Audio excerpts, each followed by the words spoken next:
By day 70, my army almost controlled the greater part of the African continent. Then there was peace, a peace that lasted until day 100. In response to my actions to annex the oil refinery, Indonesia launched intercontinental nuclear missiles. That was it, the beginning of a total nuclear war. This is the second part of our story, the story of the African dictator. Yes, I am atheist and I am the dictator. Why did I become one? I wanted to unite the lands of Africa so that peace, development and prosperity would reign over them. This was the dream of a man who achieved power after the overthrow of the first dictator, Gaddafi. My goal was to unite the peoples of Africa, but not all nations agreed to become part of the empire.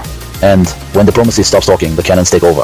And I succeeded. I was able to unite the peoples of Africa by force. Only Morocco and the state of Chad maintained their independence. Next, my government did everything for the empire's development, building factories, roads, and hospitals. Infrastructure development led to the slow but stable development of the empire. In the distant lands, there were people who protested, leading to minor rebellions. But overall, the populace respects power, and I understood that. I realized that my authority rested solely on dictatorship, and I spread my will only through a powerful military force. This became the main instrument of power, a formidable army. My allies against the first dictator, Gaddafi, Iceland, Indonesia, and the Czech Republic managed to restore their troop readiness in a short time. And what happened? The Indonesian empire began carrying out acts of sabotage in Africa, sending their special forces and attacking the rebels who protested my dictatorship. This seemed like help, but I knew it wasn't because nuclear weapons were used.